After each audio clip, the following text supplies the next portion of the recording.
asalaamaaleykum ñu ngi ne ku nekk ci sa tur ak sa sant.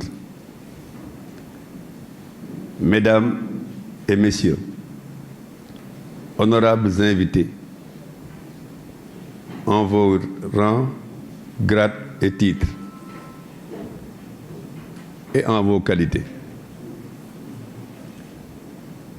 Tout d'abord, maa ngi remercier ñi nga xam ni ñoo nekk ci présidium bi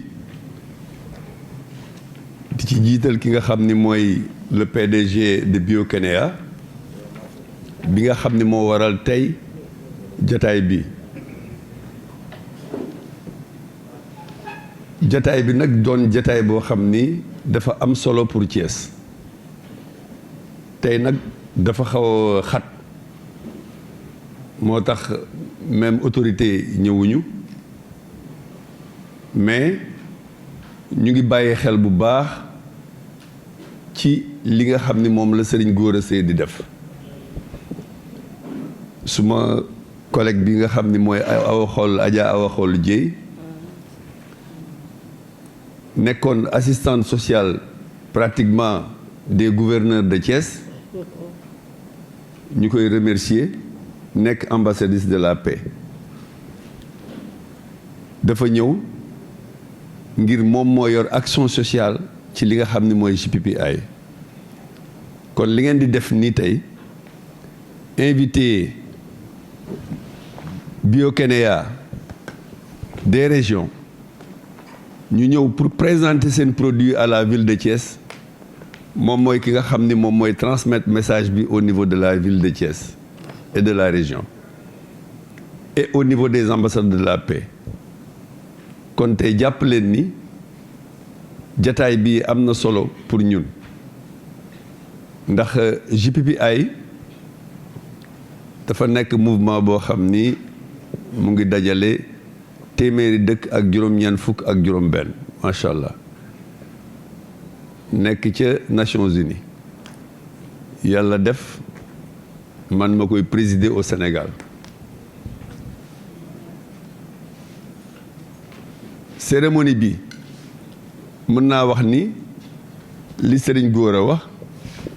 dina parcourir le monde entier ndaxte boo leen demee ci site bi di ngeen gis li nga xam ni moom ngeen def nii tey soo leen mënee dugg ci biir site bi li ngeen def nii di ngeen ko gis tey donc boo leen defee www.global prosperity and peace initiative di ngeen gis site JPPI lépp lu ñu def ndax ñun JPPI Sénégal dañ fa am benn page spéciale cérémonie bu ñu def day parcourir le monde kon tey mën nañu wax ni li ngeen di def nii incha allah àdduna yëpp dinañ ko gis en tout cas les 196 pays membres dinañ ko gis. may remercier nag ñi nga xam ni ñoom laa àndal ci liggéey bi di ci jiital ki nga xam ni mooy Adja Awa Xoll Dieye chargée de l'action sociale di nuyu képp koo xam ni maa ngi ànd ak moom di ci liggéey bi di bàyyi xel ki nga xam ni aussi mooy Serigne Gora Seye ndax li ñu tax daje fii tey lu ñu yàgg a wax la man ak moom ndax Serigne Gora Seye liggéeyam tax nañu nommé na ko ambassadeur de la paix ba tax na li ngeen di def nii tey dañ cee waxtaan ngir partenariat boo xam ne dañ ko fas yéenee def diggante JPPI ak Biokenea pour jàpp ci li nga xam ni mooy liggéey bi dans le cadre d'un partenariat visant à accompagner la démarche de valorisation des ambassadeurs de la paix de JPPI, son Excellence le professeur Serigne Gora Seye fait partie de ceux qui ont eu ce mérite d'être distingués ambassadeurs pour la prospérité et la paix. Biokenea est pour nous un modèle de structure qui met en œuvre un système de management intégré visant à une gestion performante et formelle de la qualité de service. Fort de ce constat, il vient de bénéficier de ce partenariat dans le cadre de la mise en œuvre de ces services. Biokenea Corporate est un spécialiste de la phytothérapie africaine et a eu à s'investir aussi bien dans la médecine traditionnelle que dans la pharmacie, mettant en œuvre des filiales en marge de ses compétences. Vu les nombreux efforts consentis par son Excellence, Monsieur le Directeur général, pour la pérennisation de son entreprise, qui occupe une place importante dans le cadre de la santé communautaire, par une gestion formelle des performances qualité visant à l'amélioration continue pour une certification aux normes ISO de Biokenea Corporate. Son système de management développe des orientations stratégiques pour divers projets dans la phytothérapie et la pharmacie. Ce programme de système de management intégré lui a permis d'être aux normes environnementales tout en étant dans la démarche de certification aux normes ISO 9001. Ce qui est visible dans la présentation de ses produits et de ses prestations. JPPI, dans sa démarche de promotion de la prospérité des entreprises sénégalaises, a su mettre en relief l'expertise de Biokenea Corporate.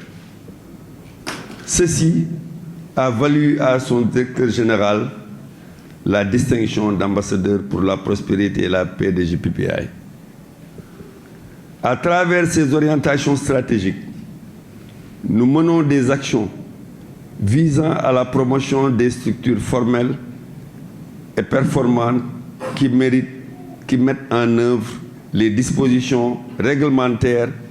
basées sur des référentiels du Jubal Jubanti,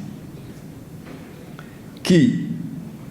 n'est rien d'autre qu'un système de management basé sur les principes de la roue de Deming. Qu'est-ce que c'est le principe de la roue de Deming? C'est un système de management qui met en œuvre des outils et des ressources humaines par l'organisation et la méthode de mise en œuvre des performances qualité de l'entreprise. Un système de management environnemental et intégré est l'ensemble des outils qui met en œuvre des processus et des procédures basés sur des référentiels dictés par le management à travers un plan qualité. C'est la mise en œuvre d'une gestion formelle des performances qualité qui vise au processus de certification aux normes ISO. Et Biokenea en est un. Les études, la planification, le suivi et l'évaluation en retour d'expérience par l'approche corrective du système de management environnemental et intégré est un modèle qui nécessite une appropriation pour permettre à toute entreprise d'être dans les dispositions réglementaires internationales. Alors, la présentation des programmes de Biokenea a su mettre en œuvre cette démarche de management avec des produits respectant la conformité par rapport à la démarche de certification. Je vous remercie. Dañuy nuyu monsieur Gora Seye le DG moom nit la koo xam ne dañ ko xam bu yàgg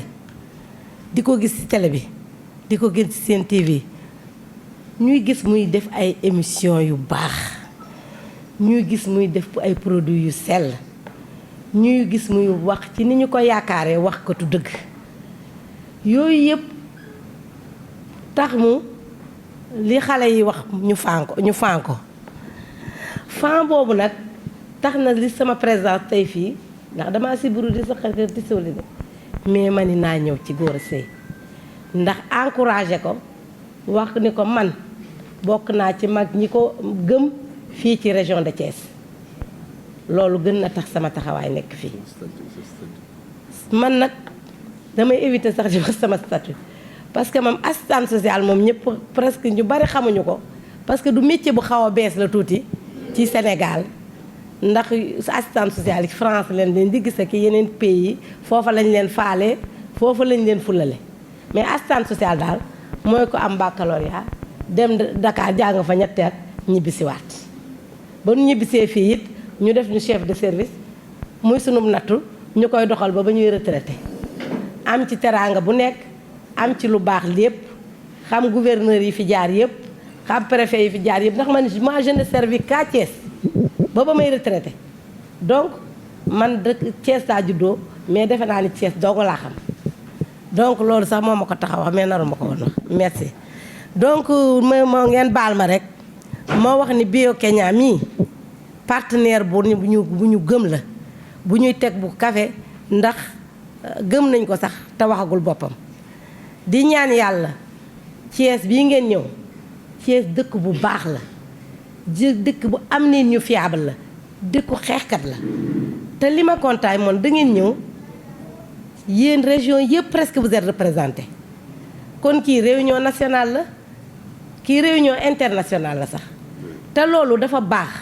dafay jox valeur institution notamment sunu institution bi mu nekk bi ñu nekk ak moom mii ci liggéeyam bii muy def en tant que DG kon professeur man de dog naa la wante dog bu ma neex laa la doge di ñaan yàlla yéen ñi jóge ci région yi ñëpp ñu fekk ñu fi Thiès yàlla bu leen ñu xeeb ndax wax dëgg yàlla bu ñu sañoon dinañ leen teral ba ngeen kontaan ba nga xam ne bu ngeen débatee rek da ngeen naan fu ñuy defee réunion ñu ni Thiès dañ koy defee kon ñu ngi leen di remercier bu waa Bio Kenya yu région yëpp di remercier la responsable qui est à côté de moi xamaguma ko mais maa ngi jàpp loxoom nii ñaan naa yàlla gën koo xam c'est donc vraiment loolu laa doon wax ci wax ji gudd na wante intérêt bu ma porté ci affaire bi moo tax ma wax ko di leen remercier di remercier tout le monde asalaamualeykum wa rahmatulahi taala wa barakatu. Donc monsieur Serigne Gora Seye PDG Bio Kenya Corporate, monsieur Cheikh Tidiane Mbaye, ambassadeur pour la paix et par ailleurs président du GPPI Sénégal, monsieur le président de la Chambre de commerce de Thiès, mon ami journaliste Mohamedou Mansour Diop qui est empêché, journaliste consultant, aux collaborateurs directs ou indirects de Bio Kenya, je pense à Maguette Seynabou, et à tous ceux qui sont ici présents. C'est un honneur pour moi d'être ici parmi vous en tant que chimiste organicien et biochimiste. Je suis professeur à l'Université Cheikh Anta Diop de Dakar au département de chimie et mes axes de recherche sont orientés vers les produits naturels, ce qui justifie aujourd'hui ma présence dans cette auguste salle, la Chambre de commerce de Thiès. Le thème choisi, relation entre la nature et la santé, vient à son heure où les populations sont désemparées, les populations sont stressées, les populations sont soucieuses de leur état de santé. Et la cherté des médicaments pharmaceutiques, tout le monde le sait, leur inaccessibilité et leur chimio-résistance, on y reviendra, donc explique cette situation. Pendant la dernière décennie, le recours à la médecine naturelle a connu un regain d'attention et d'intérêt dans le monde. Vous allez me comprendre pourquoi je parle de médecine naturelle plutôt que de médecine traditionnelle. Parce que les gens ont tendance à parler de médecine traditionnelle. Et malheureusement, il y a une connotation qui est faite par rapport à ce terme, médecine traditionnelle. On pense le plus souvent au charlatanisme. Les maman, comme on dit en Wolof. Alors, dans sa démarche, le professeur Serigne Gora, dans sa vision, a plutôt parlé de médecine naturelle. Et cette expression, je l'ai entendue, je l'ai vue pour la première fois avec lui, dans le cadre de notre collaboration. Et là, je pense que ça mérite d'être éclairci. La médecine naturelle, comme on la conçoit au Sénégal, est différente de la médecine naturelle, comme le fait de manière professionnelle le professeur Serigne Gora Seye. En Chine, 40% environ de l'ensemble des soins de santé relèvent de la médecine naturelle. Au Chili, ils en sont à 71%. En Inde, ils en sont à 65%. Et je suis sûr que si on parvenait à faire des enquêtes au Sénégal, peut-être on en serait à 90%. Dans les pays développés, d'ailleurs, comme la France, comme les États-Unis, on parle de médecine traditionnelle, complémentaire et parallèle. Donc quand on revient sur le mot complémentaire,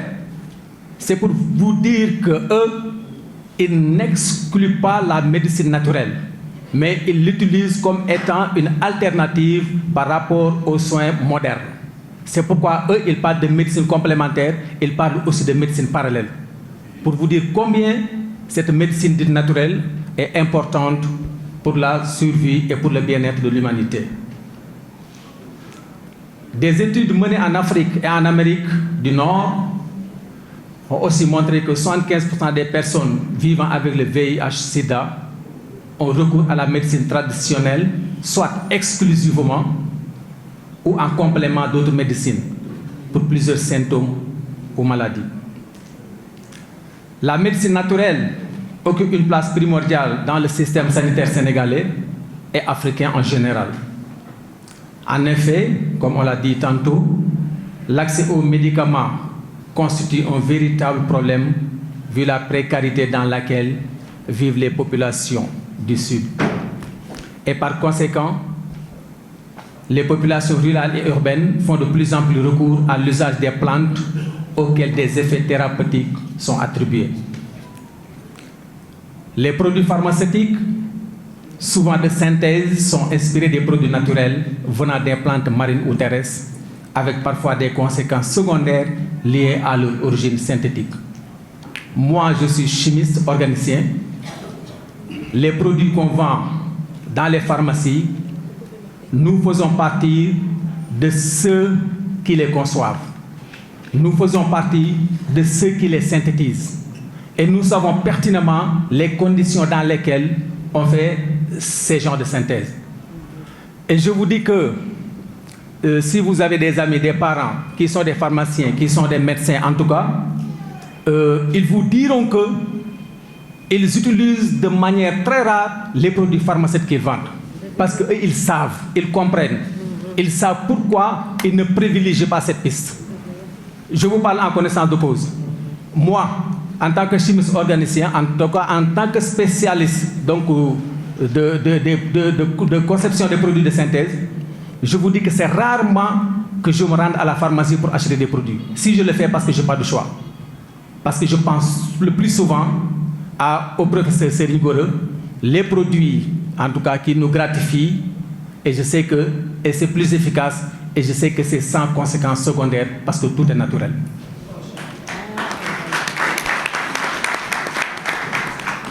Les plantes sont une source de médicaments.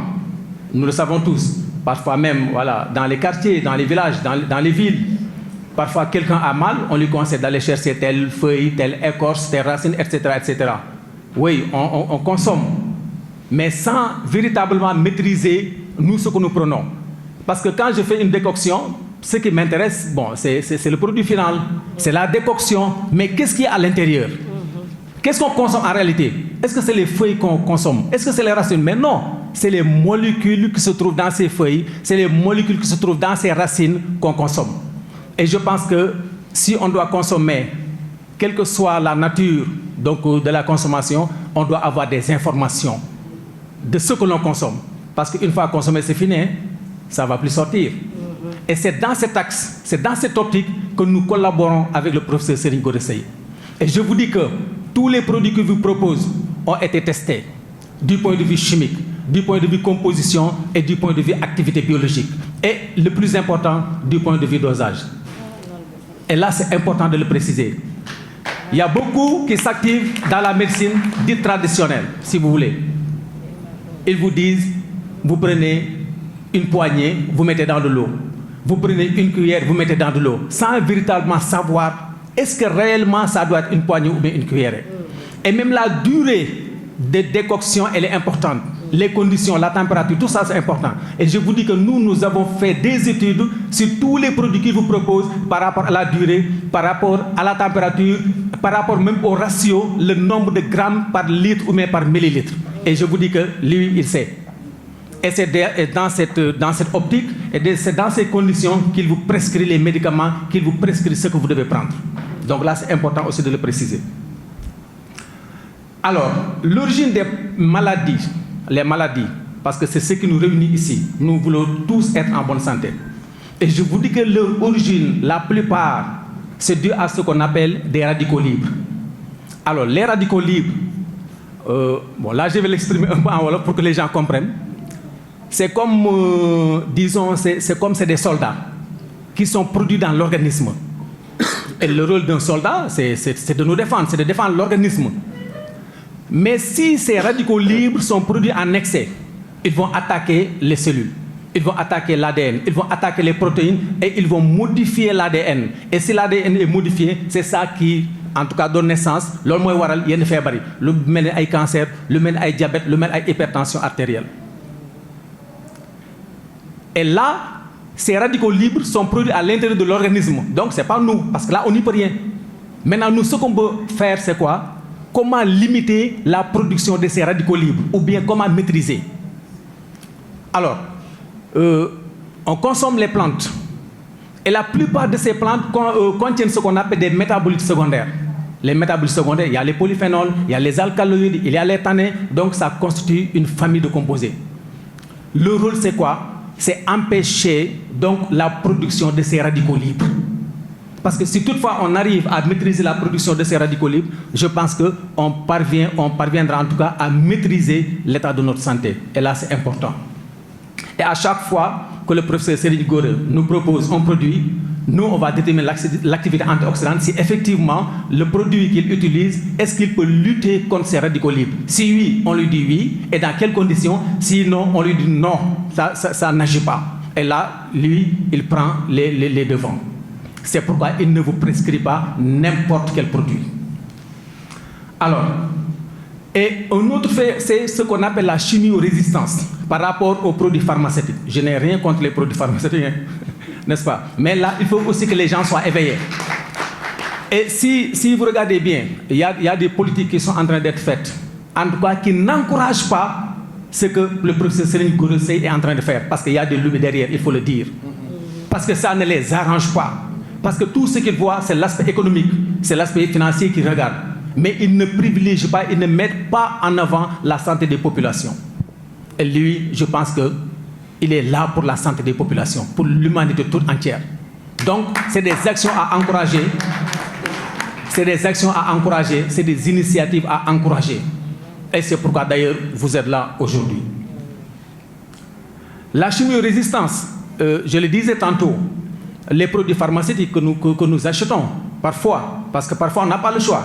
Je vous dis qu'il arrive un moment où ces produits-là n'agissent plus. Ils n'ont aucun effet sur la santé des hommes. Parce qu'il arrive un moment où les pathogènes qui sont là résistent même à ces antibiotiques-là. Et de plus en plus, ça devient fréquent. Et là, vraiment, c'est un problème majeur pour les acteurs de la santé. Et là, on parle de chimiorésistance. Alors, ce forum, qui vient dans un contexte national très pertinent, nous donne aussi l'occasion de parler d'excellents travaux réalisés et par conséquent d'excellents résultats obtenus par le cabinet médical Bio-Kenya sous la direction générale du professeur Serigne Gora Seye, qui est par ailleurs un chercheur phytothérapeute. La collaboration entre nos deux structures, Bio-Kenya Corporate et le groupe de recherche sur les substances bioactives dont je suis le vice-directeur à l'Université Cheikh Anta Diop de Dakar, donc date de 2020. Donc pour vous dire que depuis fort longtemps, nous on collabore et la collaboration elle est franche, elle est sincère. Serigne Gora Seye, phytothérapeute, a mis en place ces produits Bio-Kenya, des produits bio naturels, d'extraits ou de combinaisons de plantes africaines thérapeutiques pour apporter des remèdes aux maux dont souffrent les hommes et les femmes du monde entier. Je l'ai déjà annoncé, la connotation entre la médecine traditionnelle et la médecine moderne, la médecine naturelle du moins, et là je pense que vous l'avez compris. Alors, Serigne Gora Seye l'a compris très tôt en mettant sur place cette puissante structure qui est devenue aujourd'hui internationale, quelqu'un l'a dit, dénommée Bio-Kenya. Et dans sa démarche, il a très tôt signé une convention avec notre laboratoire. Et le véritable problème que rencontrent les acteurs de la médecine aujourd'hui, il faut le dire, c'est l'ignorance sur la composition chimique des préparations de plantes qu'il propose aux patients. Et je pense que lui, il n'est pas dans cette situation. Je vous dis qu'ailleurs, les produits qu'on vous propose, il n'y a aucune visibilité par rapport à la composition chimique des plantes. Et là, ça devient un danger. Parce que souvent, les plantes qu'on consomme dans un échantillon, je vous dis qu'il y a des milliers et des milliers de molécules. Et souvent, c'est une seule de ces molécules qui est active et qui peut prendre en compte la pathologie. C'est pourquoi parfois, on peut consommer, on peut prendre le médicament qui est proposé et on est soulagé, on va crier, ça c'est efficace, on est guéri. Et je vous dis que c'est des milliers et des milliers de molécules.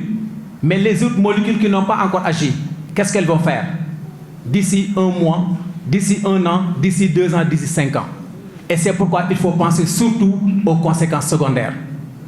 Et là, c'est extrêmement important. Lui, le professeur Serigne Gora, dans sa démarche,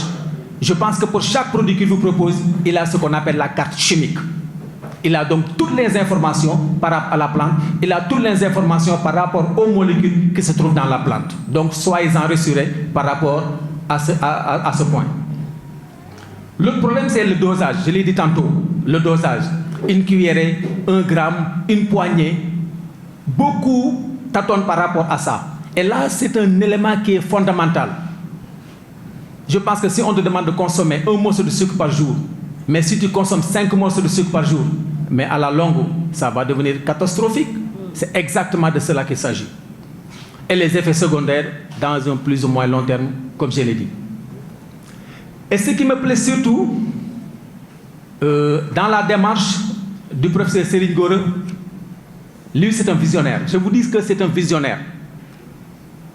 Et il a commencé depuis fort longtemps à innover. La première fois qu'il me parle d'alicament, je vous dis alicament. Dans alicament, il y a quoi? Il y a aliment, mais aussi il y a médicament. Parce que la tendance maintenant, c'est ça. Quand on dit médicament et alicament, médicament, vous comprenez quand on fait la comparaison des deux. Donc quand on parle d'alicament, il vous propose des recettes, il vous propose des bouillons, il vous propose des gammes, là où non seulement on mange, on est bien, comme les pénènes ou bien les thalènes, mais aussi on se soigne en même temps. C'est pourquoi là vous voyez sur la table, je pense, du djakri, parfois du lait enrichi, etc., etc. Du NutriBio pour les bébés. Il y en a. Non seulement on se régale, mais aussi on se soigne. Et c'est pourquoi j'ai bien aimé sa démarche. Et là aussi c'est important de le souligner. Vous le voyez nulle part ailleurs. Alors toutes ces gammes de produits qu'il nous propose, sont enrichis par des organes de plantes et le choix repose sur sa composition en substances organiques et minérales, le dosage et la posologie sont parfaitement maîtrisés et reposent sur des données scientifiques fiables. Alors tout cela pour dire que Bio-Kenya, à travers son président directeur général, Serigne Gora, constitue aujourd'hui pour les populations sénégalaises et pour l'humanité toute entière une chance, mais aussi une référence dans le domaine sanitaire par la médecine naturelle. Bon, je ne veux pas être trop long. Et je remercie vivement le professeur Serigne Gora. Et aujourd'hui, je vous dis, moi, je suis professeur assimilé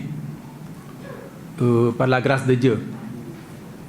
De tous les grades à l'université, il me reste un pour être professeur de toutes les universités. Et je vous dis qu'en grande partie, c'est grâce au professeur Serigne Gora Seye. Parce que nous, nos avancements résultent sur quoi? Sur les résultats des recherches qu'on fait et sur les services rendus aux communautés. Et je pense que lui, il me donne l'occasion d'avancer non seulement sur le plan de la recherche, mais aussi sur le plan service rendu à la communauté. Donc je lui dois vraiment une fière chandelle par rapport à cela. Merci, professeur Serigne Gora. Alors, sans oublier, bien sûr, mon ami Mohamed Mansour Diop, qui est absent, sûrement empêché,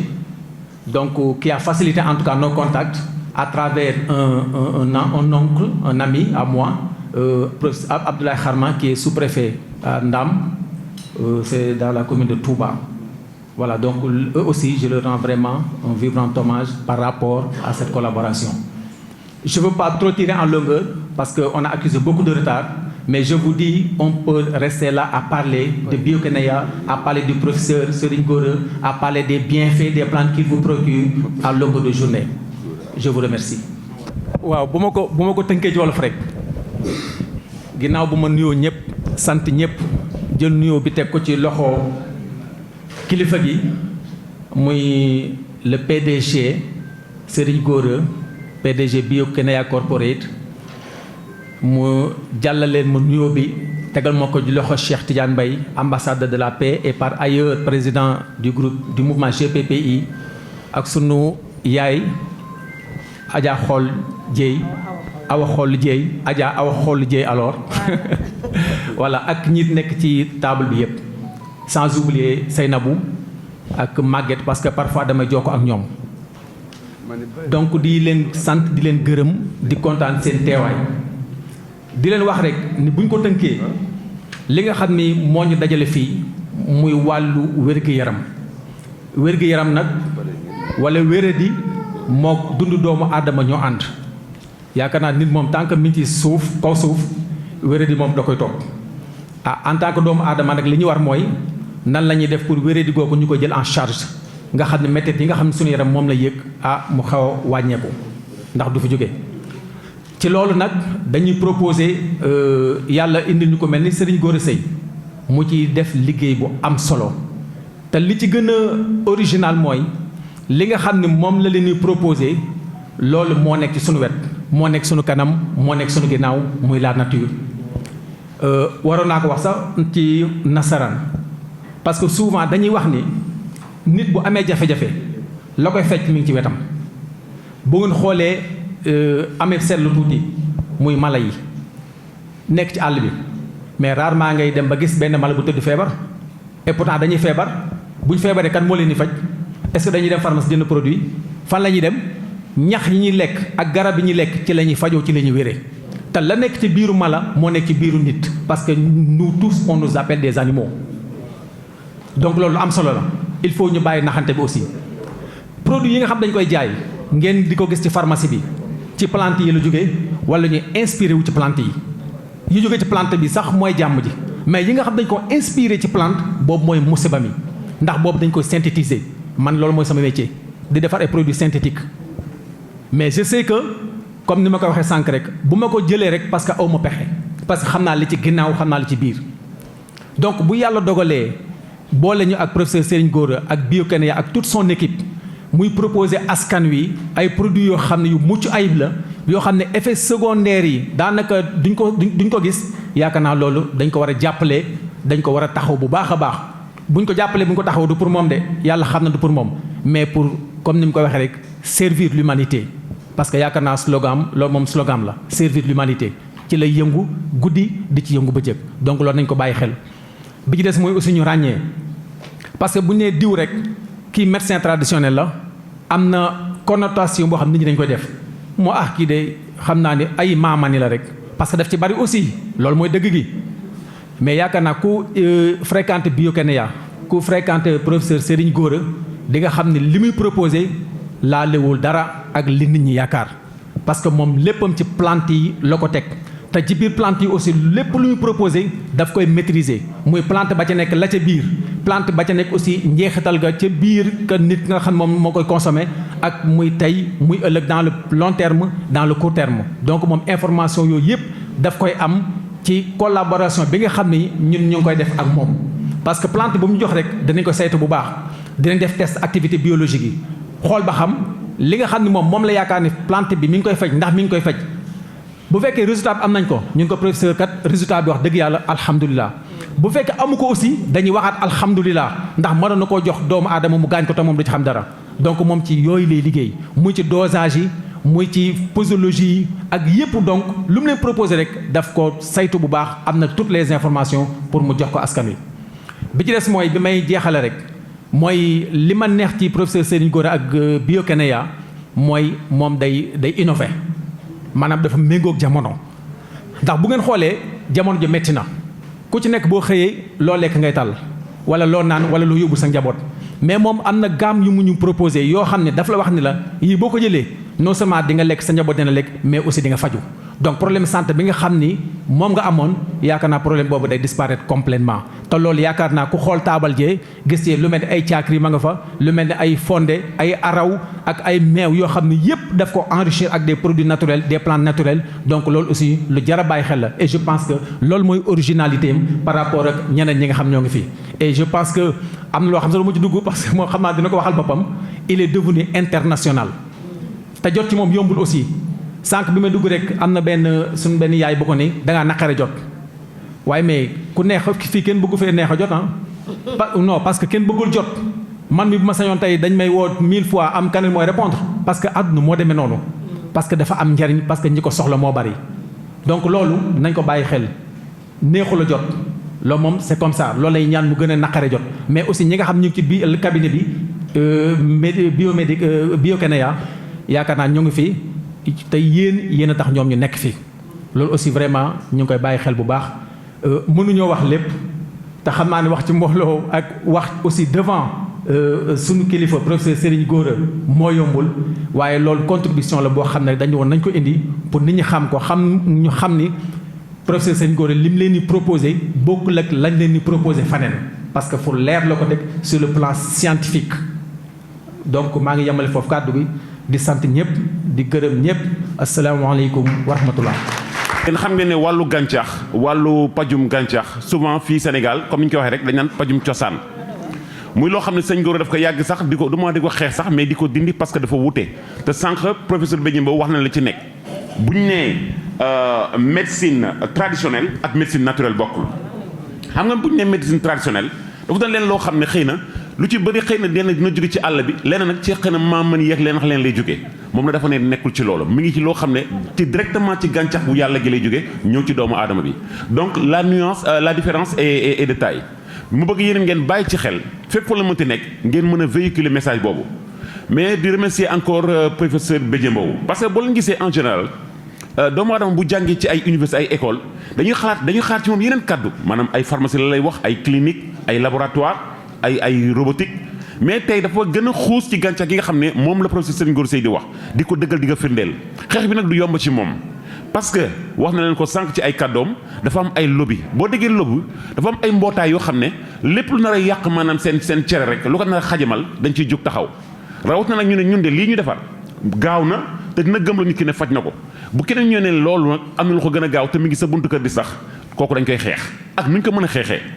tey lii Serigne Gora Seye def bu doon xëy na ci maanaam dañoo inversé woon rôle yi maanaam dañoo dëppoon carte gi xëy na tey bu nekkoon ci benn pays dañ koy fësal dañuy dem sax état dem tax ba da koy jox benn ministère wala benn direction xam naa ne dinañ ci dem parce que jamono day dox dañ dem bés ba état yeeg gouvernement yi xam ne la woon woni na lii dafa mérité ci biir état ci biir république ñu créer ko benn direction tu as vu de la médecine naturelle te dinañ ci dem te ñu mel ni kilifa gi di Serigne Gora Seye je pense nañ ci def jéego yu mag parce que moom de yàlla daf ko may lenn macha allah du ne rek Bio-Kénia daal ñuy jaay ay produits de santé na déedéet moom dafa gis Bio-Kénia tey fii ba Dubaï am fa ay représentation moo tax tey maa leen ko doon wax ci bés ne leen yéen ñi nga xam ne yéen agent boutique yi xam leen ne benn jéego boo leen def rek sëñ Gora rek naa def fukk ci kanam parce que tur bi lay yóbbuwaale liggéey bi ngeen def moom la jël ñoŋal ko ñoŋal goo xam ne xëy na nga ne ah sëñ Gora xanaa daa baax rek mais non dafa gën a bëgg loolu muy ñoŋal mu gën leen ñoŋal yéen gën leen may fit ak sañ xam li ngeen yor ne valeur la xar baax la boo xam ne boo leen ko sàmmee te jotaay mel nii tax doon loo xam ne dañuy mën a permettre ñu mën a xam valeur bi parce que même ñi nekk bitim réew les occidentaux comme on les appelle xam nañ ne ëllëgu doomu aadama adduna bi mi ngi ci Afrique te bu ñu nee mi ngi ci Afrique mi ngi ci fépp te boo nee fépp mënoo ne fépp te commencé fi nga xam ne fa lépp soso muy déjà lu jëm ci gàncax parce que du càggan ñu tuddee ko garab kon am na lu muy faj encore di remercier bu baax professeur Bédié Mbow encore une fois et vraiment fierté la ñu di ko dégg et puis ngeen bàyyi xel ci bu baax a baax ci li muy wax man sax il m'a beaucoup surpris mi wax olof defoon naa ne moom xëy na ci tubaab bi rek la koy tënk mais li mu wax dafa leer nañ ngeen bàyyi ci xel bu baax a baax macha allah et puis ngeen doon des porte-drapeau ci li muy wax ngeen gën ko jàppale parce que noo leen gën a représenté li muy wax rek moom muy gën a am fierté di gën a am fit pour mën a àgg fu mu bëgg a dem nee leen professeur assimile la mais ñu ngi koy ñaanal yàlla mu dem fa mu gën a kawe ci mbir mi parce que kii ambassadeur Bio-Kénia la ngeen may ko loxo bu baax a baax a baax s'il vous plaît voilà. Donc tout de suite, toujours dans le cadre de ce forum, et je vous rappelle la thème qui est aussi la relation entre la nature et la santé. Nous allons de ce pas donc passer la parole à M. Serigne Gora Seye, qui aura lui aussi à faire son exposé. moom it génnee kàddu yoo xam ne dafa jëm ci wàllu li nga xam ne mooy sunu liggéey lu ko junju ak li ci nekk ci biir ak moom it fa mu bëgg mu àgg ak lan moo li nga xam ne moom lay faral souvent di jànkuwuteel ci biir liggéey bi. kon professeur Serigne Gora Seye ngeen tàcc ko bu baax ñu jox ko parole s'il vous plaît. أعوذ بالله من الشيطان الرجيم بسم الله الرحمن الرحيم والصلاة والسلام على رسول الله سيدنا محمد أفضل الذاكرين السلام عليكم ورحمة الله Monsieur le professeur Bédié Mbow du groupe de recherche sur les substances bioactives de l'Université Anta Diop, Monsieur Cheikh Tidiane Mbaye, président mouvement GPPI, ambassadeur de la paix, le docteur Abdoulaye Dieye, qui est enseignant-chercheur à l'université Gaston Berger, chers agents Bio-Kénia Corporate, honorables invités d'ici et d'ailleurs, en mon nom propre, en ma qualité de président directeur général et au nom de tout le personnel de Bio-Kénia, j'ai l'honneur et l'immense plaisir de vous accueillir et vous souhaiter la bienvenue dans le cadre de ce forum que nous organisons. Le texte était un peu trop volumineux, c'est pourquoi j'ai donné une partie à Zeynab. Il va parler après de Bio-Kénia, de tout ce qu'on fait. Donc je pense que c'est mieux et moi je vais me lancer directement sur le sujet qui nous intéresse là et que le professeur Bédié a déjà tout dit. Donc je pense qu'après cet exposé, on aura le temps à échanger d'autres choses. Nombreux sont les peuples où la médecine par les plantes occupe une place prépondérante. Il y est resté même la condition indispensable pour le maintien de l'équilibre d'une bonne santé des populations. Elle demeure le côté humain le plus complexe et le plus sensible. Là, l'importance de la santé chez les hommes, chez l'homme ne peut être résumée et ne doit être remis en second plan. C'est à travers mes recherches que j'ai compris que la véritable science est la recherche dans la nature. Celle-ci nous permet de découvrir l'immensité de la science, cherche et trouve. Voilà ce qui résume la science. Chaque recherche fait appel à d'autres sciences et chaque science demande d'autres recherches, d'où la nécessité pour l'homme de faire valoir la recherche. En effet, depuis des milliers d'années, l'homme cherche à découvrir et à comprendre la nature. Oui, cette nature qui a tout donné à l'homme et qui continue de lui donner l'essence même de sa vie, est véritablement source de vie, de bien-être, de bonne santé. C'est pourquoi celui qui découvre les plantes connaît en même temps la science de la médecine. Savoir, par exemple, chaque molécule aide l'organisme à mieux lutter contre les attaques de l'extérieur et permet aussi à la personne de renforcer son système de défense. Dama wax ni ci li ma njëkk a wax dama wax ni ci sama gëstu monsieur le professeur yi ma jot a def dem naa ba xam ni science dëgg xam-xam dëgg moo ngi nekk ci gëstu moo tax ma ne gëstul nga xam am na livre bi ñuy génne man ak professeur Bédié maa ngi ciy wax ni ñax mi nekk sa buntu kër waroo ko dëgg sànni ko war ngaa xam li tax mu sax fa d'ailleurs professeur am na benn herbe bu ma la jox temps yi defe naa nodi flora la tudd garab boobu defe naa nekkul ci répertoire Sénégal ci li nga xam ni xamoon nañ ko ñax moom ñax mi dama jóge sunu usine de production bi ñoom Chamsi di nekk ma gaare oto bi wàcc dëgg ñax mi bi ma wàccee dëgg ñax mi sooy liggéey surtout que léegi je travaille que sur les herbacées ma gis ni ñax mi am na dara ma sentir ko ma woo professeur Bédié à la minute maa ngi lay gërëm sa disponibilité ndax ñax mu ma gis rek dama koy woo ne ko am na ñax mu ma gis naa la ko yónnee mu la yónnee ma ko ma yónnee ko ñoom mu def séchage bi def broyage liggéey ci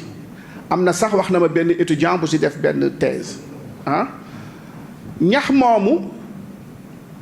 tàmbale nañ ko ñun def nañ ko ci pommade corporelle yële ci côté frotté ci côté rhumatisme ci côté leneen donc boo gëstoo rek da ngay gis ak yeneen njariñ yu mu am mais soo gëstuwul doo mën a gis kon xam-xam dëgg nekkul nga dem ci amphithéâtre yi wala nga jàng ne nii la ñuy defaree oto wax ko comme ni ñu ko français yi jàngalee on a des ingénieurs en tout mais le Sénégal ne sait même pas construire un vélo avec moteur le Sénégalais c'est dangereux et on a tout appris professeur Bédié en tant que chimiste yéen réalité ngeen di gis soo gisee ni mu waxee ñoom seen xam-xam mayu leen ay théorie xam-xam la boo xam ni pratique la li ngay gëstu da nga koy gis étudiant bi gën a ndaw mën na ñëw ci professeur bi gëstoog moom njëkk ko sax gis parce que c'est la réalité moo tax ma la cherche et trouve xam-xam dëgg moo ngi nekk ci gëstu est-ce que dañuy yam ne 1 plus 1 égale 2 doy na est-ce que dañoo war a yam ni li may wax ni Sénégal boo demee Gorée dañ fa bind maison des esclaves histoire la bu ñu jàngal tubaab bi jàppoon sa maam moo ko jàngal sa maam esclave la woon wala résistant ñu bind maison des esclaves yow nga dem say élèves say doom yoo war a jàngal nga leen Gorée dafa am maison des esclaves comme que yow da nga fier que say maam dañ leen jàppoon jaam alors que da nga war a defaraat histoire gëstu ne lan la woon nga xam ne ay jàmbaaru nit ay béninois ay togolais ay sénégalais ñu jàmbaar lañ fa dugal ñu të di xeex di résister ñii ñu rey leen ñii ñu yóbbu leen par force kon maison de la résistance des résistants des jàmbaar noonu la waroon tudd kon loolu la moo des indépendance bi ci xalaat la amagul tekki nañ buumu jaami ci tànk yi ak ci loxo yi ñu defee ne on est libre alors que la véritable liberté se trouve dans nos pensées nit ki soo dul xalaatal sa bopp di tabaxal sa bopp di liggéeyal sa bopp nekk goo nit koo xamante ni nit ku am xam-xam nga kon xam-xam dëgg-dëgg xam-xam yi ngi fiy gis yëpp ku mel ni ñoom professeur Bédié yi ñoo koy gëstu génne ko xëy na sax léeg-léeg nga gis loo xam ne nit ku ñuul moo ko génne woon ñu jël tur ba changé ko jox ko ab tubaab donc indépendance foofu la njëkk. La nature a donné à chaque personne un organe vital et nous a offert des plantes pour la satisfaction et la substance de ces organes. Ces plantes sont non seulement une source d'approvisionnement, mais aussi de médicaments en cas de maladie. mooy li professeur Bédié doon wax ñax mi daf la war a jox lekk ak naan soo si lekkee lu mel ni Nutribio nga xam ne ay ñax la wala Iaform ay ñax la yu ñu booleeg ay céréales fortifié ko moo lay wan ni kon nit ki gàncax gi da ci war a lekk su waree lekk waaye bu feebaree itam moom la war a fajoo te dinañ wax li tax mu am solo. C'est pourquoi aujourd'hui les recherches sont orientées vers ce dernier pour mieux apprendre ce remède naturel. Pour comprendre les fonctions de cet organisme, la médecine dite conventionnelle semble impuissante à capituler son système malgré toute son énergie. Ce corps humain a sa propre industrie de médicaments. Je m'explique. L'insuline, les oestrogènes, la progestérone, toutes les immunoglobulines, comme la sérotonine, l'histamine, les hormones, les enzymes sont produits par le corps humain lui-même. Alors on parle de médicaments standards et si nous essayons de les augmenter ou de les diminuer par les lois de la nature et aux nutriments naturels, alors cette dernière est la première méthode de traitement alternative. Malgré les milliards de dollars consacrés à la recherche médicale, le monde reste toujours malade. La prévention et les vaccinations semblent jusqu'à présent impossibles et inefficaces. Nous devons nous poser la question à savoir quel aspect est donc négligé dans ce système, dans ce type de recherche. Malgré toutes ces recherches, l'humanité est incapable de résoudre le problème de santé. Deux raisons sont principalement la cause de cet échec. L'une est d'ignorer les lois de la nature, l'autre est de vouloir modifier l'humain par des produits chimiques et synthétiques. Effectivement, boo xoolee ay milliards de dollars la ñuy jël ay milliards de dollars yoo xam ni dañ ci def ay recherche pour nan la ñuy fajee àdduna boobu tey la gën a feebar tey la feebar yi gën a bari lan moo tax lan lañ bàyyi li ko waral mooy l'homme fait partie de la nature. Nit ki ngay faj ci nature bi la bokk. Nit ki xar mi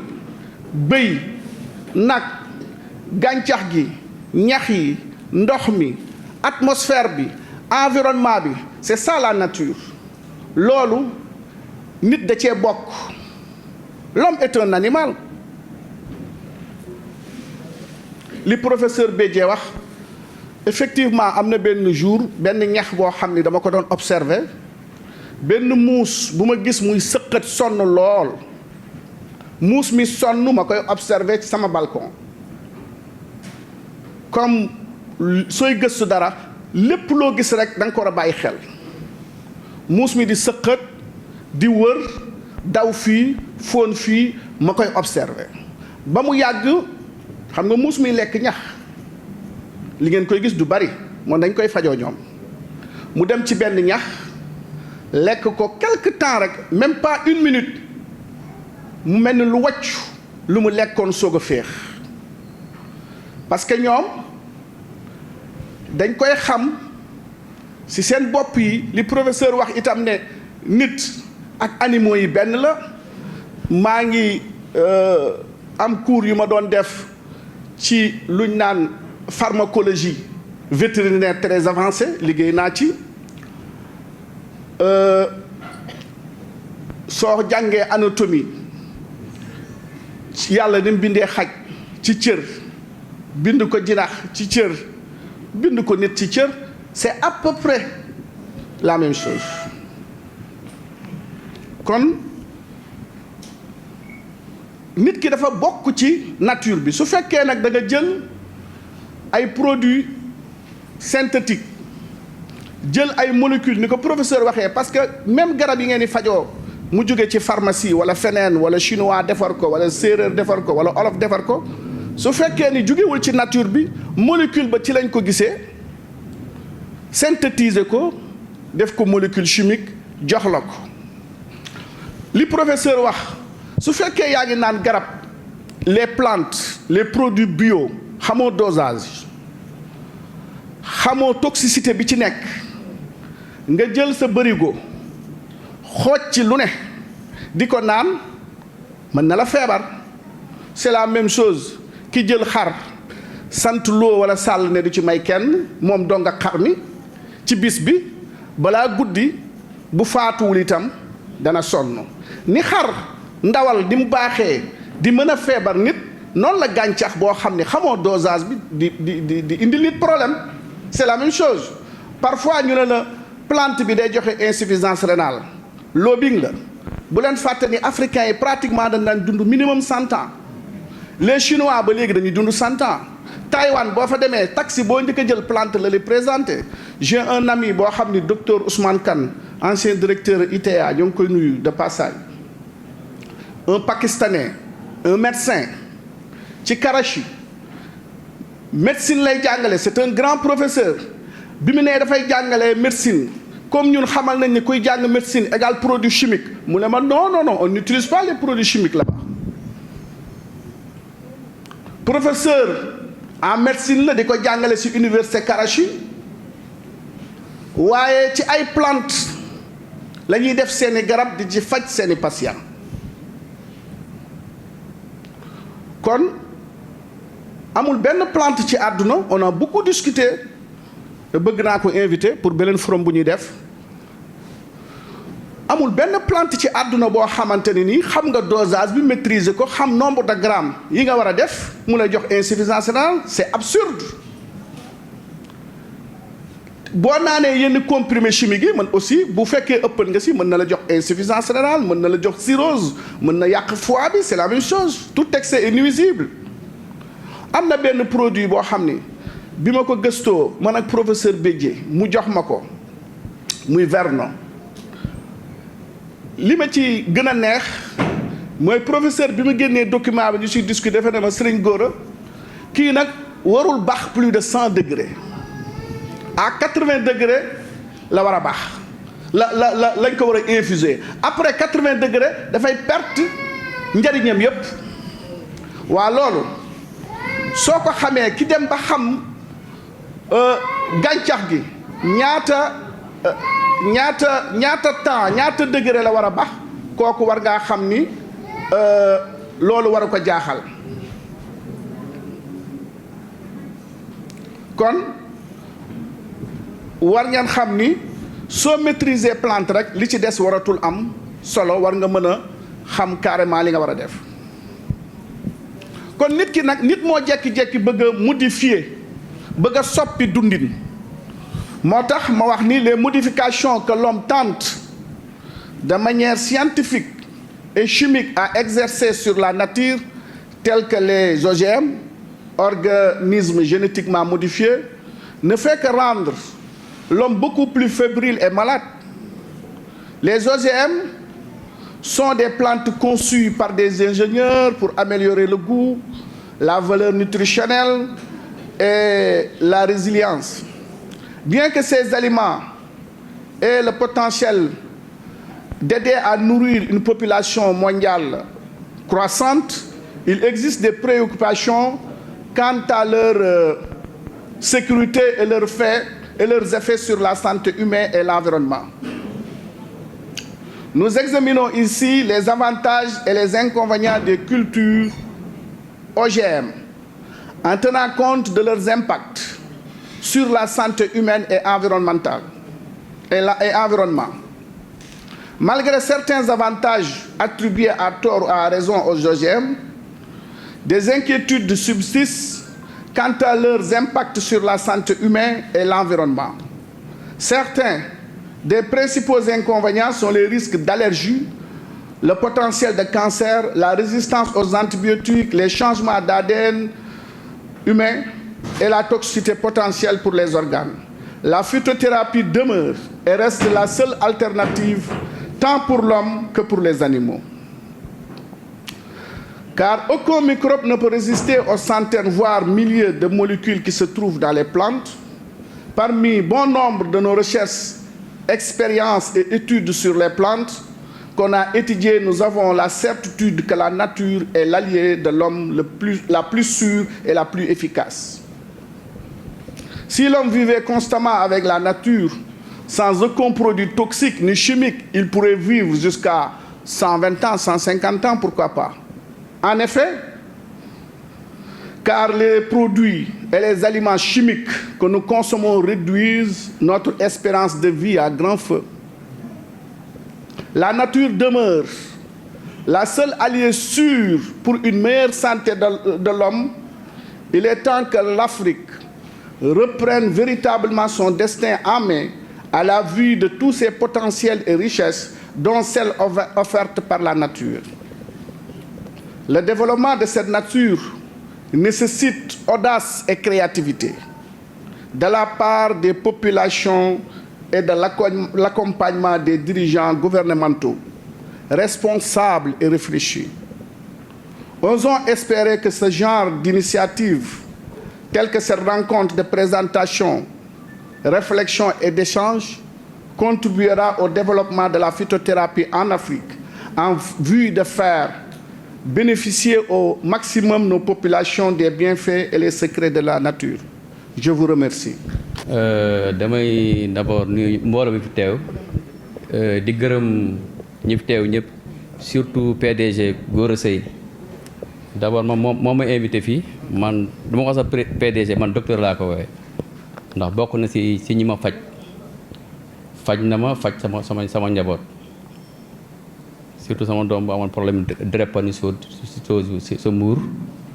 man mii tamit jot na ma defal lu bëri lu am solo te man c'est à travers mon épouse laa ko xamee ndax moom yàgg wax ay waxu Gora Seye xaw naa dëgër bopp na toog naa lu mot ay 1 an 2 ans bañ a dem naa ma demal si Gora Seye man ma jàpp ne nag hôpital mooy faj vraiment di ko remercier par rapport à ça. maintenant nag dafa bëggoon comme li ko kii waxee présentateur bi occasion la ñu waxtaan ak ñoom ñu waxtaan tamit ak kii Gora Seye peut-être wàllu prix bi suñ ko mënee xoolaat bu baax parce que parfois tamit dafay prix dem dafay xaw a diis trop si yenn njaboot yi boobu daal vraiment buñ si mënee góorgóorlu bu baax tam mënuñ si jàppale. beneen mbir moom mooy wàllu notice bi moom c'est important je crois que tamit présentateur bi wax na ko notice bi waaw moom mooy li ñuy jëlee garab bi loolu non seulement day tax kuy faju ki bañ a def erreur mais tam day protéger Gora Seye si boppam pour en cas parce que même ñi ñu nekk si farm ñoom dañuy protection dañ koy def maanaam yow boo exagère ba am si conséquence moom mooy yow yaa def luñ la santu moo tax notice boobu wax bi rek doyul mais tam bu mënoon ànd benn papier bu ndaw ñu def ko si biir garab bi xam ni nit ki da koy mën a yóbbaale bu ko defee chaque fois même bu fàttee sax jarul sax muy wootaat agent bi mais dina mën a base su notice bi rek xam ni moom lii lañ ko sant vraiment loolu tamit mën ci mënee góorgóorlu si wàllu recherche bi foofu tamit amoon naa si ay proposition parce que xam ngeen ni Sénégal bëri na ay écoles yi yëngu si wàllu mbay boo jëlee lu mel ni ISFAR bu nekk Bambey boo jëlee lu mel ni Thiès bi ñu nekk ENSA bu nekk fii am na tam ñu yëngu si wàllu recherche si wàllu agriculture boo jëlee lu mel ni CNRA wala waa SERAS day yëngu ma je crois que war na lëkkaloog ñooñ lu baax a baax parce que luy dal nit ñi mi ngi dal plante yi xam nga yéen a ngi wax nit ñi avec environnement bu ñu nekk ñi gën di am problème mais même plante yi tam si boppam am na loo xam ne bu ñu si taxawul bu yàgg même plante bi di la faj day am problème tam même pour produire moo tax moom tamit dafa war a lëkkaloo ak étudiants yooyu di xool plante boobu nga xamante moom jot na ko découvrir ban amélioration la ngay def ba nga xam ne ëllëg malgré les changements climatiques malgré problème am plante boobu du disparaître parce que am na ay actuellement ay plantes yu bëri yi nga xamante ñi ngi nekk di dem lu ko waral moom mooy dafa am changement climatique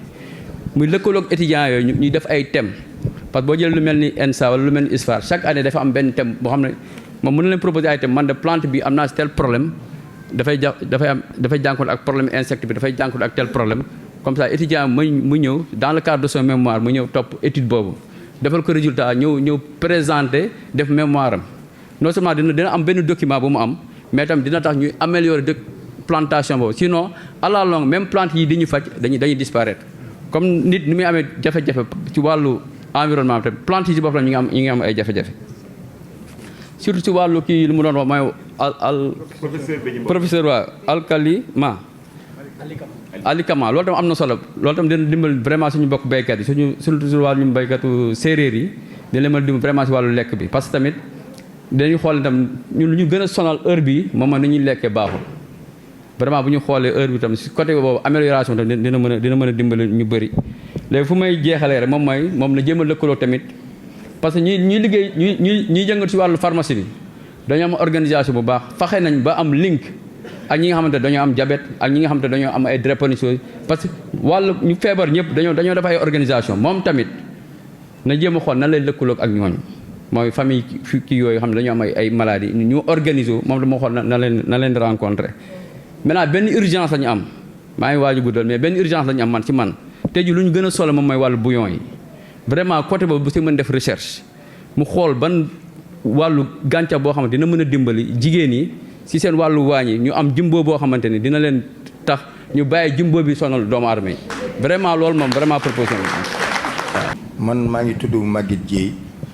maa ngi dëkk fii ci Thiès di agent de développement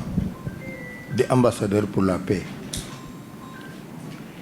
tey dafa loon loo xam lu rëy la ci ñun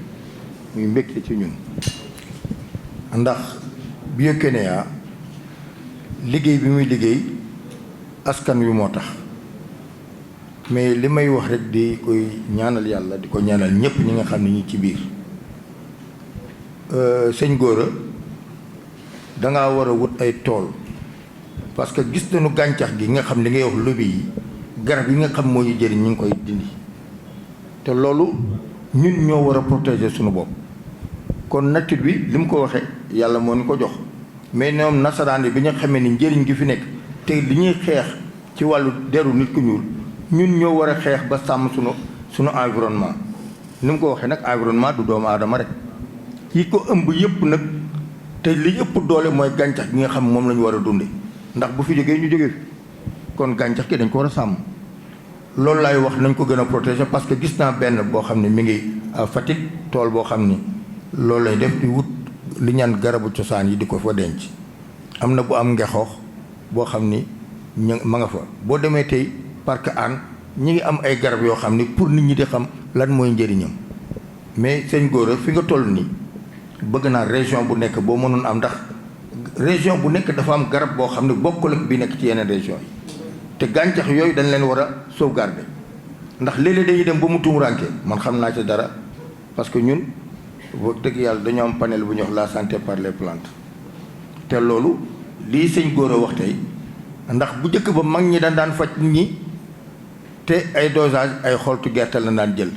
wala ay comp tey nag dañoo moderniser ndax technique bi moo ñu ko may léegi ay appareils yoo xam ne ñoom mën nañu mesurer lan nga war a mën a jël ba mën a wér ndax booba kenn du xamul ndax yaa ngi jël mu lay lor wala mu am njëriñ ci yow léegi nag ak lii nga xam sëñ Gora indi na ko loolu moo nu war a ñun ñëpp ñu mën a basé wu ci loolu jàppale ko ci loolu ndax boo ko jàppale suñu bopp nga jàppale maa ngi leen di nuyu di leen gërëm merci beaucoup. garab mooy cosaan ñi sab di dese na àjjana sax ay garab lañ fay def te nit dafa dellu ci garab kon soo indee garab ak li nga ci wax lépp kon yow da nga dekkalaat àdduna ñu ngi li ciy gërëm bu baax. benn question rek laa am ci wàllu liggéey bi parce que fan yële dañu doon proposé ni ñi nga xam ne dañu soxla garab yi clientèle yi dañu wax ni garab yi bu ñu sañoon ñu gis ku leen ko xaajal ñu proposé woon ay sachet ma ne pourquoi du ñu def boîte bu mag ak boîte bu ndaw secret 21 bi moom dugguma ci parce que boo ci xool 21 la loolu secret man xam ma sama yoon nekkul ci loolu. bismillahi rahmaani rahim.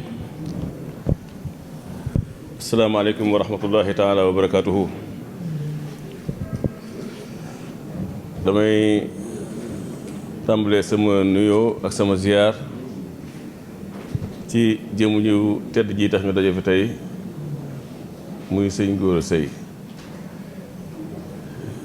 di ko wax li alxuraan wax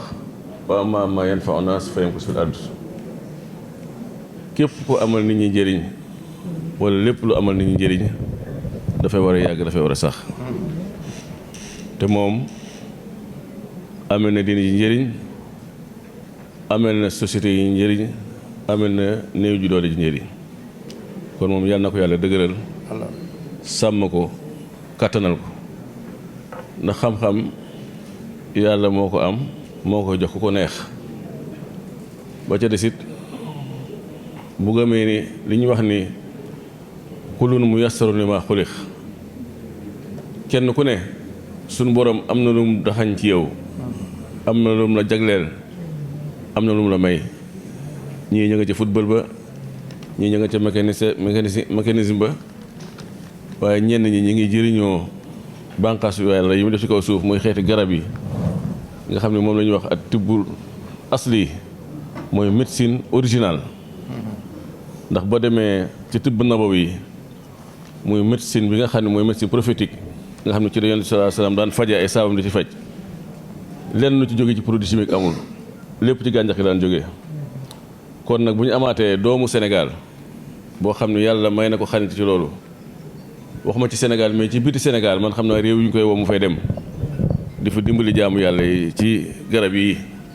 kon loolu honneur la waaye mafxara la maanaam ab titre la ci Sénégal kon sëñ Gora ñu ngi leen ndokkee lu baax a baax di nuyu sama mbokki ambassadeur de la paix yi ma fekk yëpp su ma ci nuyoo monsieur Mbaye ak mbokk mi ne sama càmmoñ di sama dëkkandoo di sama xarit ak sama yaay ji nga xam ne mooy soxna Awa Xool di jigéen ju mën góor jigéen ju jàmbaare mag la wérul waaye foo ko woo ci lu mel nii kenn du ko fa jiitu ci alalam ci teewaayam yàlla boo dañu ci kóllëre yu yaatu yaatu koo xam ne sama rakk la dafa jiitu tudde na doomam doom waaye Kuli ak Cheikh yemuñ ci loolu mën nañu wax ne suñu diggante ak famille xool wala famille jiyee taala di moo fi nekkoon faatu na waaye dañoo coloré dañoo àggale coloré googu ci ñun tey jii man maa waroon di fayal doomu taala ñu jàng Kuli moo ni ma du taal daan defal njaboot gi bàyyil ma koy def di leen fayal xool école yu gën a cher mooy nañ dem ci école yi gën a cher ci Thiès àggale fa seen njàng ngir ñu bañ a yëg ni seen papa nekkatu fi man mii bis alxaan bi may def buñ koy waajal mu des une semaine damay jékki rek xool sama Wave gis ci 500 000 wala 1 million su ma laajee kat moo ko yónni ñu ne ma Kuli wala Cheikh màggal Tuubaa damay ne ci xat-xat yi ba du ma ko tal léeg-léeg man màggal ba am ñeenti fan xool sama Wave gis xaalis su ma laajee ki kan la ñu ne ma famille jiyee ñu ko yónnee kon soxna Awa yemul ci mbaaxu boppam mais mbaaxam da cee yar njabootam ñuy ay sëñ Gora xam naa ne yaa soxna si xaw ma tax jaxasoo ngeen waaye maa ngi koy gën a dénk njabootam ñu am diine lañ Thiès gi ñu fi gën a xarañ ci liggéey ci lañ bokk yor société de transport bu mag di liggéey ci wàllu pétrole ci wàllu route ci wàllu yu bëri mais mën naa ne bokk nañ ci ñi gën a effacé wu ci Thiès da ngay daje ñoom ci dëkk bi sax doo leen xàmme ndax seen effacement waaye ajjuma ji jot sax léegi dañuy taal seen oto dem ba Massalikul Jinaan julee fa ñu nit ñu baax kon soxna si nga ñaan yàlla gën naa bàyyi ci kanam njaboot gi amiin di nuyu sama jigéen soxna Astou moom it di jigéen du jàmbaare fii ci Thiès di nuyu njabootu Oustaz Ousseynou jiite bi ma fekk moo tax dama ko séen mu toog fee ci biir mbooloo mi mu ne ko Mouhamed Lamine kaay fii ndax soo ñëwul man damay wàcc toog foofu yow nga ñëw toog fii ndax suñu magum daara la bàyyam nekk leen fi sëñ Mansour si fii ci dëkk bi waaye ñoom it ñu am taxawaay démb rek man ak rakkam ñoo nekk ca maire Thiès Ouest doon organiser bisu alxuraan wala concours alxuraan maa ko doon présider waaye Oustaz Mansour teew na fa teewaay bu rafet kon sëñ góor ñu ngi lay nuyu bu baax a baax di jaar ci yow di nuyu xaw ma sakala xaw ma sama sëñ Maxtaar yaa ko mag wala moo la mag waaw yàlla xam ne tey suba par hasard daf maa woo am na ma yóbbandi Cheikh Bass ma ne ko pourtant sëñ góor laa jëm de mu ne ah waaye sëñ bi loolu doy na waar de waaw ndax Maxtaar day xale bu am jom nekk Dubai heure bu ñu fa demee man ak Cheikh Bass du nangu ñu fay hôtel du nangu ñu luy oto lépp moo ñu koy defal màggal Tuubaa gi bëri na ñuy séddale gani màggal gi ci wàllu brochure wàllu sac wàllu médaillon moo ko liggéey ba Dubai indi ko tu nangu ñu fay ko ci ñaar dërëm tey ci suba yàlla xam ne wallahi lazim ci micro laay waxee dafa ma woo téléphone ma ne ko ci sëñ góor laa jëm mu ne ma sëñ bi loolu yéeme na ndax man gis naa dégg sax dama jóge Chine rek gis sa ñaari appel d'annonce ma agsi Dubai ndax Chine su boobu nekkee WhatsApp bi du dox mën nga jël message waaye mën a wuyu ma ne ko ci sëñ góor laa jëm mu ne boo demee ziyaare ma ko waxoon na ma day dem Thiès kon sëñ góor ñu ngi lay gën a dalal ci Thiès xam nañu dal nga fi yaatu nga fi ndax bés bu ne sëñ Madické Seck ak sëñ Pape Gueye bu Canaba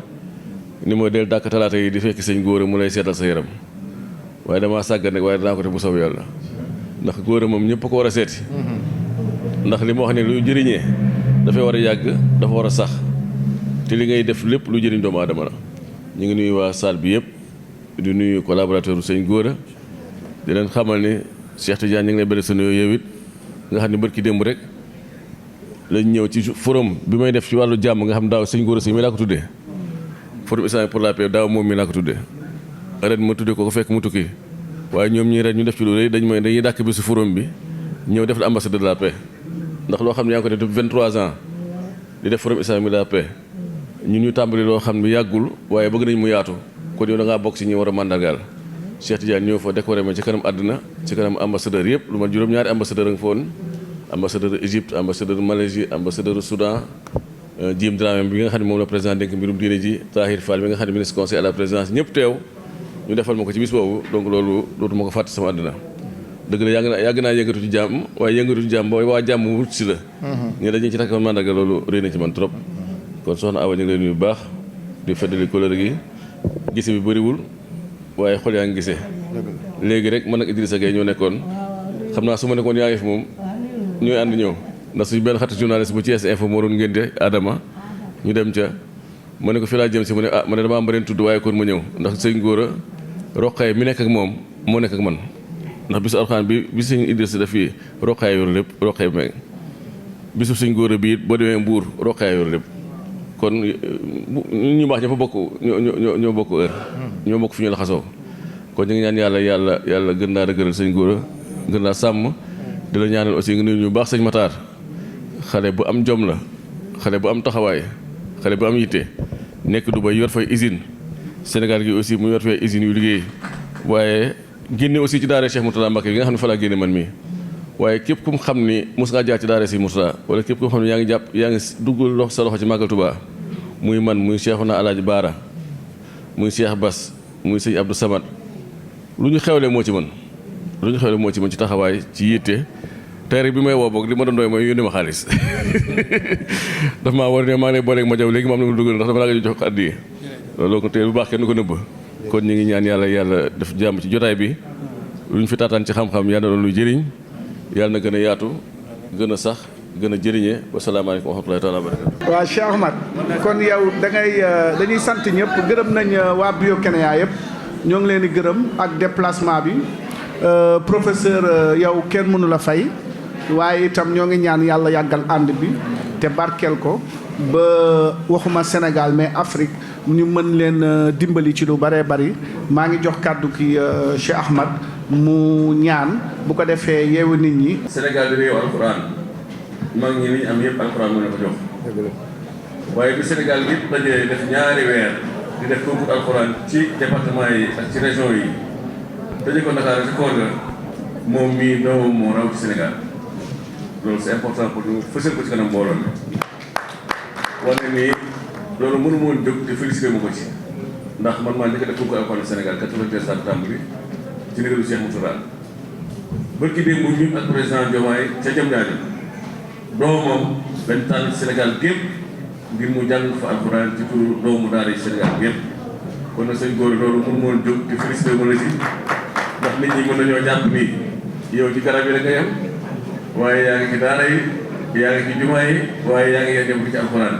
kon ñu jàng Faatiha Falaq ak Naas ñaan yàlla mu gën a dëgëral sëñ Gora yàlla def jàmm ci réew mi sàmmal ñu suñu passeport sàmmal ñu suñu réew dàqal ñu fitna wasalaam bismillah.